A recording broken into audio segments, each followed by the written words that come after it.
Hey everyone, as in 10 viewers watching this, I am Artie and welcome to Weekly Gaming Traffic, where I briefly do what? About what? Games! That has been released in the 4th week of November 2016. First comes free. Zone 4 is an online brawler. Yup, we walk around fighting other people in up to 16 versus 16 players brawls. We can also make our own team or join existing and go to instanced areas to kick the shit out of some mobs. I am aware that the game is not like freshly new released, but it's free to play. Zula Europe is a first-person shooter, online and free to play. We get all the standards like over 150 weapons, 2 factions to join, deathmatch, capture the flag and all that. But in all that, the game has actually very nice graphics, and it's free to play.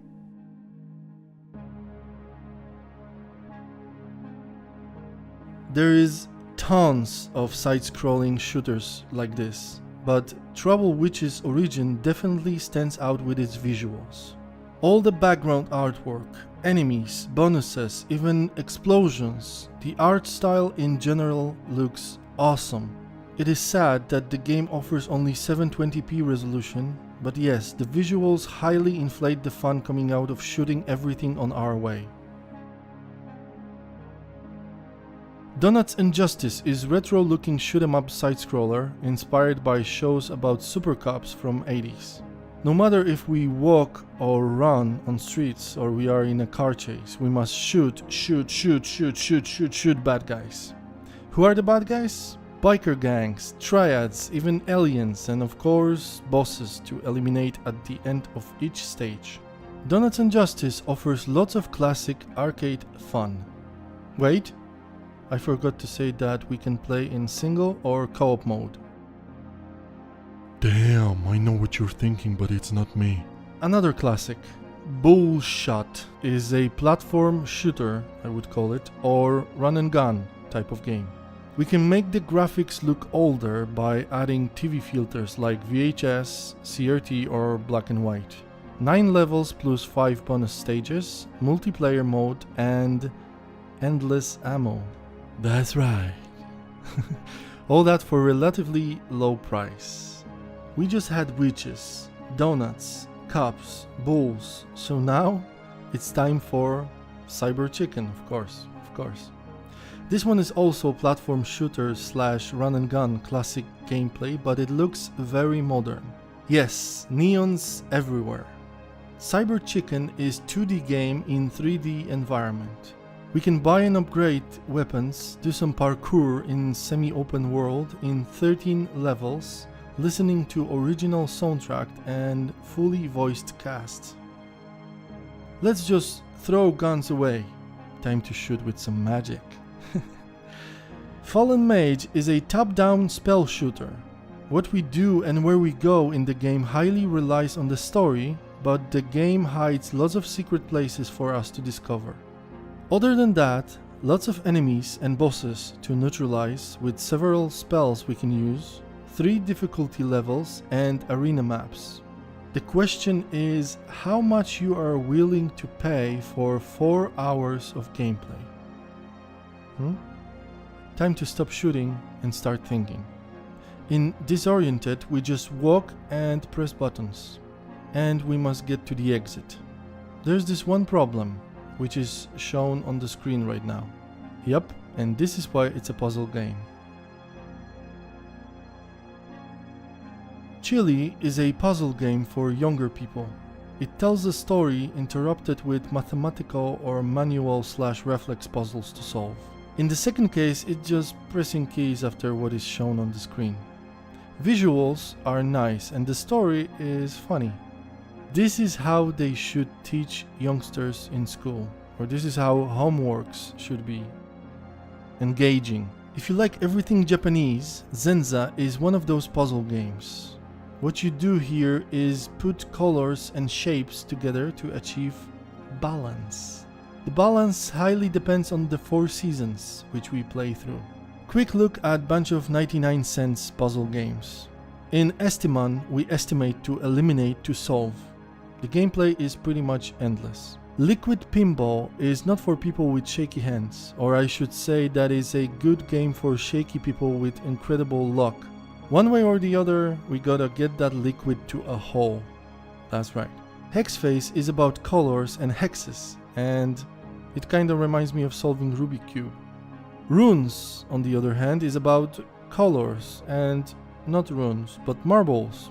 Marbles! The game is quite unique because marbles don't roll, but we arrange them in the way shown on the picture. But of course, there are also rolling marbles this week. It's actually a platformer with puzzle-solving elements. But admit, those marble games look better and better each week. Just imagine marble platformer in 10 years. Sheesh. Oh, watch out for the price tag with this one. I'll be honest with you.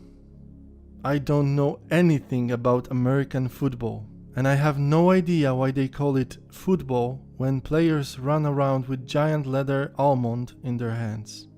But I can briefly tell you about Front Office Football 8, which is a manager game.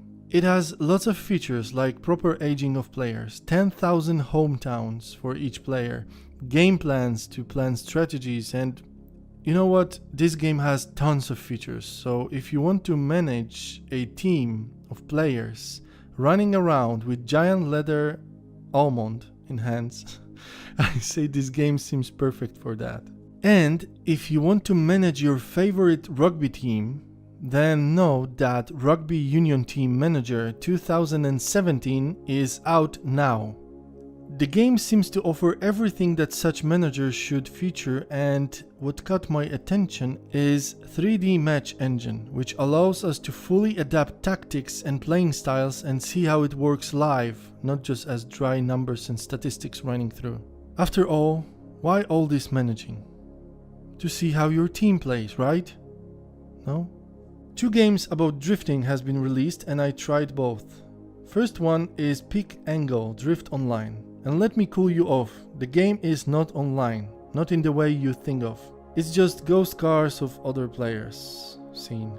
The game itself is pretty good. We got a whole lot of cars to choose and unlock, from drifty looking, to not say typical drift cars, to muscle cars, and they are all customizable but without making your head hurt or being bored of sliders. Pick Angle is not a simulation, but it's great fun, arcade style. Drift King Survival, on the other hand, is also arcade style, not a simulation. However, it feels more like it's wannabe simulation, not just fun arcade to slide with cars. Camera work is good, at least. I would say that arguably it looks better. Cars and customization is okay, nothing too fancy. But the question stands, would you like an arcade fun game, or a game that is arcade but tries so hard to be a simulation and fails? You know those games where you start as a small worm and you eat other worms and grow bigger and bigger, or you start as a ball and you grow bigger by swallowing smaller... Anyway, so in BuildMoreCubes we start with small group of soldiers and we make it grow by defeating other groups until we grow our group into an army. There are 8 types of units, like Barbarian, Knight, Archer, Mage, and 20 levels in 3 different environments. At first, Shadow Heroes may look like MOBA, but no. Thankfully, it's not another MOBA, but fast-paced RTS. Fast-paced because there is no economy side of RTS. In here, we recruit units with leader points, and the more units we have, the faster we get more points. The game features modes like Assault, Timed Assault, Commanders. Yeah, I forgot, we also control commanders except casual units. Except the single player, there's also multiplayer, which pretty much makes single player a practice before going against real opponent. And you know what? That's it for this week. No bombs, no desserts, nothing too special this week. I wanted to say about Andoran Skye, which is side-scrolling adventure with Final Fantasy-like combat, but Final Fantasy combat is so old that even Final Fantasy dropped it for a better one. I wanted to mention Araya, but it's just another first-person view horror meant for VR sets mainly to do some, wah! Then we have ArsonVille, which has cool idea for gameplay, but it's stripped from everything else than doing one thing over and over and over and over and over. And there is also Marrow, which is pixel art horror platformer. Actually, Marrow is a cool pixel art horror themed platformer, but the gameplay is compared to Dark Souls, so there's this thin line between being extremely challenging and annoying to the point of rage quit. And a magical high school girl, which is humorous top-down RPG shooter, and you can craft your own spells. Actually, spell crafting is pretty cool. How you name a spell is what you get. You type fire beam, and you get like straight shot of fire. Or you can type frog tornado, and see what you get. But I didn't really like controls. However, it's something to get used to. Okay, that's it. For real this time. If you didn't find anything for yourself to play this week, you can either wait for another weekly traffic or check the previous ones. Thank you for watching, and bye.